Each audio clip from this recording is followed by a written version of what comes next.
Hi everyone, my name is Chocoblove and welcome back to another video. Today I am going to show you guys a full-blown chibi tutorial how to make this type of male chibi boys. I have added this tutorial from a scratch to the end without cutting anything out, so apologies if these videos are a little bit long. I will explain everything I did from the scratch to the finished product. You can grab your favorite snack or your drawing equipment and let's get started. I am going to start off by making a circle which is eventually going to be our head. If you know already, the chibi heads are bigger in ratio according to the breast of the bodies, right? So quick disclaimer before we actually jump into the other details that there is no right and wrong ways to draw chibis, but this is just how I do it, and if you want to draw chibis like me, you might want to follow this type of steps to make things easier for you. I do have some new brushes that I like to use these days while making my portraits, but if you are still interested on my older brush preferences, I have a video already posted up on my page. I will leave the link in the cards or in the description box below for you guys in case you are interested.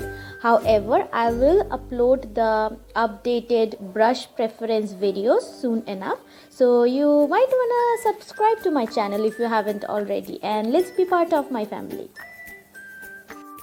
If you don't know how to draw this type of male chibi eyes, I recently posted a tutorial on how to do so. So you can check that out. However, this video is self-sufficient on its own. But still, if you want a detailed explanation, you can go ahead and check that. So we are using our very own jelly bean theory kind of thing to use this as to draw the body.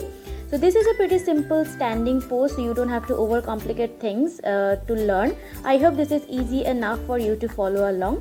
Now we are going to move to our next step, which is sketching. Yes, I know. For now, we are going to start the actual sketching process. So far, we have done the guidelines or the planning, because it takes a little bit of time and thought on how I want to place my character, what type of outfits they're gonna wear. So it takes a little bit of time and effort. So I'm using the guideline that I just created and I'm going to follow it, not copy it, but just to follow it as a helpline to draw the rest of my art.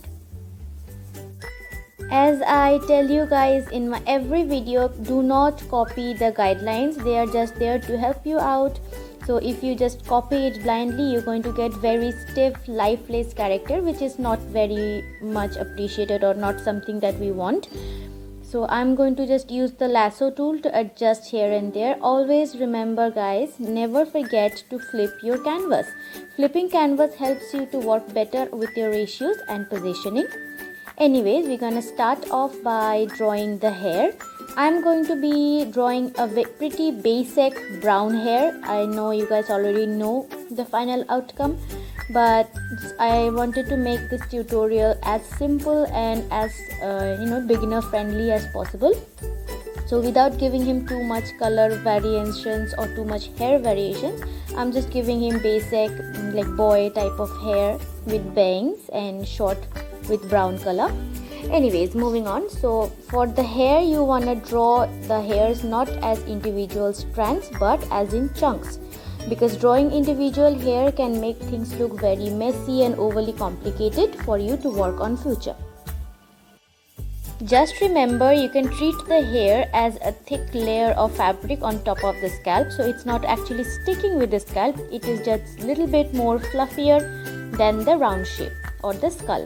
So let me quickly adjust the head shape here and there. Always flip the canvas. I'm keeping to I'm continuously telling you guys again and again, don't forget to flip your canvas.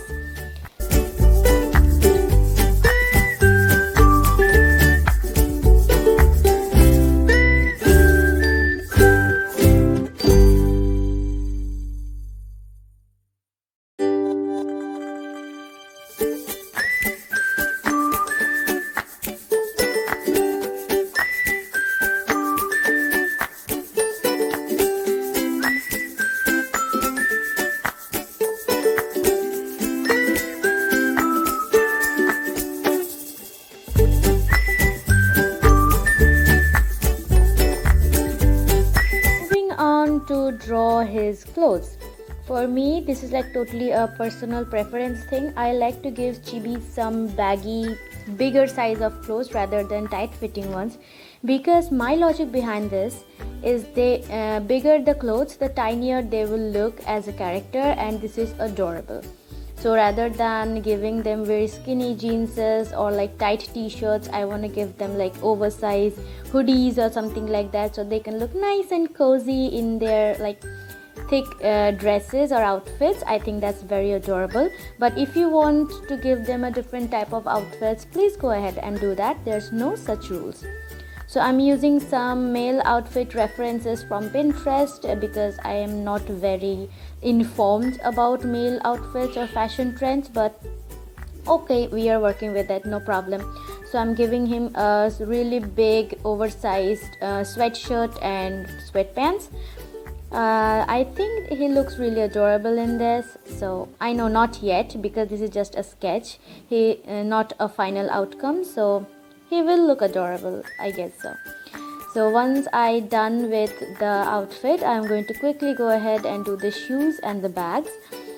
Drawing the shoes and the bags took me a lot of time and effort, because I can't do like shoes for some reason, but okay, we have done it. And now the most boring and the line art stuff. I'm going to quickly replay this one really fast, so you don't have to go through this all over again.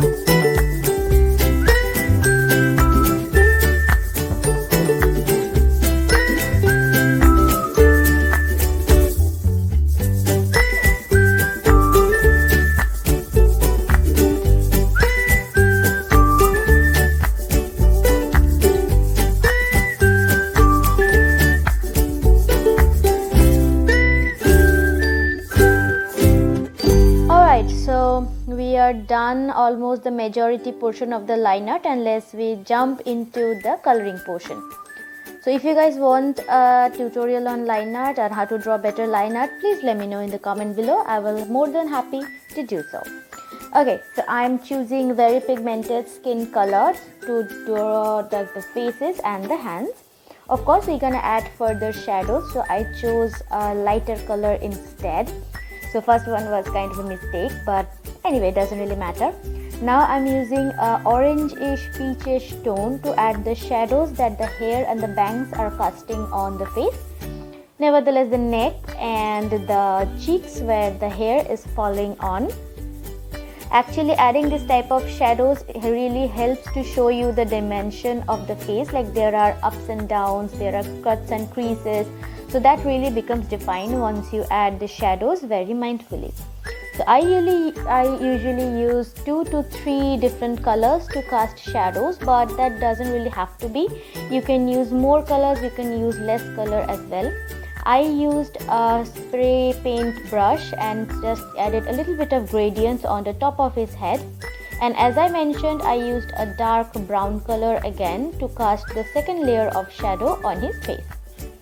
This also adds really detailed and dimension, so our character doesn't look dead inside.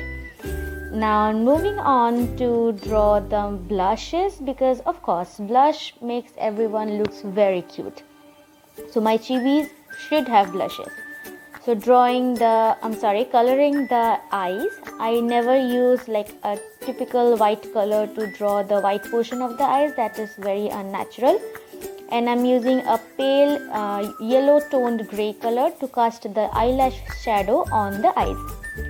To make things simple, I'm using just a brown basic color to add the brown eyes.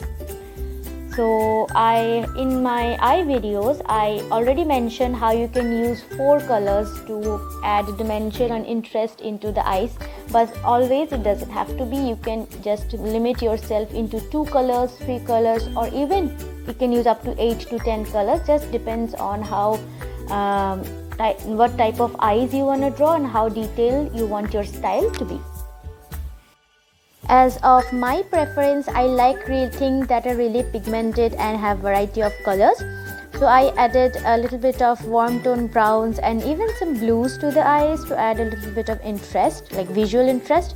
And I'm adding a tinge of yellow at the end, so make it looks like really translucent.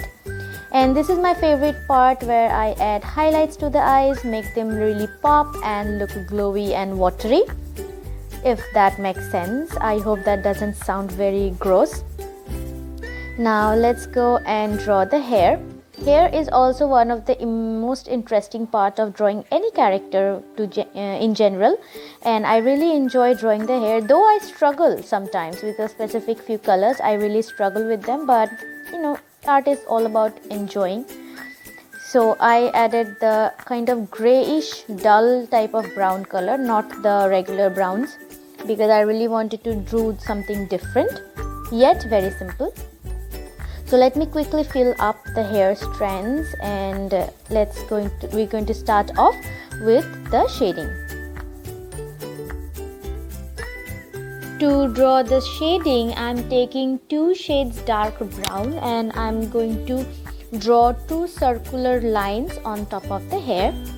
Then I'm using my pen fade and I'm going to smudge the lines a little bit in tiny triangular shapes, just to make it look like more hair. If you're enjoying this video so far and somehow found this a little bit helpful, do consider leaving a like and your comment in the comment section below, because you really motivate me to produce more such videos in the YouTube. How good or how detailed your hair gonna look actually depends on this step, on how well you do this step. So it is kind of depending on your preference. So I'm still using the pen fade to smudge up the lines that I just made, because that gives the hair really detailed vibe. As always, I cannot talk today, so we are going through this. Please bear with me. Moving on to the highlight portion of the hair. So I'm taking kind of a light shade, slightly lighter than the base color, and I'm doing this weird type of shape. This is how the reflection comes when you see a really smooth hair under direct lighting. This is the portion where the light directly hits the hair and directly reflects back to the viewer's eye.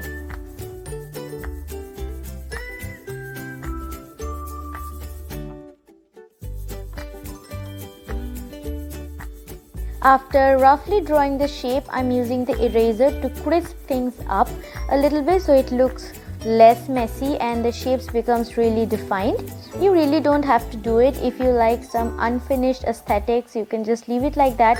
But for me, I really like things to be nice and clear.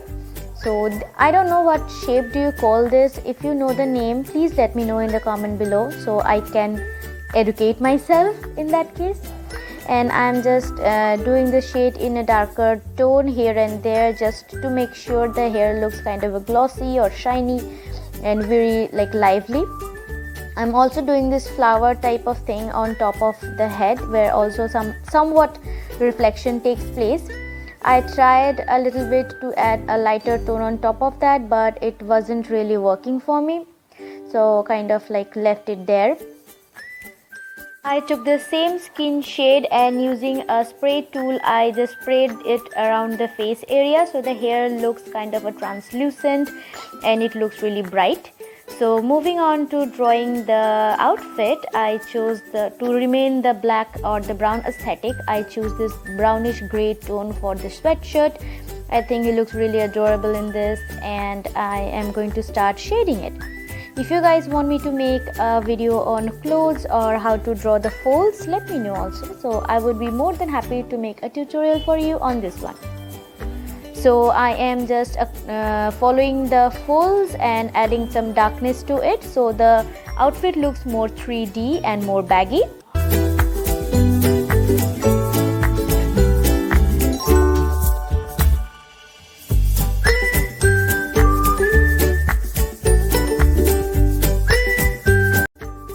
This step is kind of optional, but I'm choosing a few shades lighter than the base color to add some highlights, so it also acts as a 3D stimulator, which makes the the outfit really nice and fluffy. So I'm going to add some shadow underneath the white shirt or the whatever that was hanging out. And let's move on to drawing his tiny little oversized pants. I think they're so adorable. Like, I have a thing for tiny things that makes me draw chibi even more often than I thought I would. So I'm using this grey basic sweatpants, and I'm going to add these shadows and highlights exactly the same way I did the sweatshirt.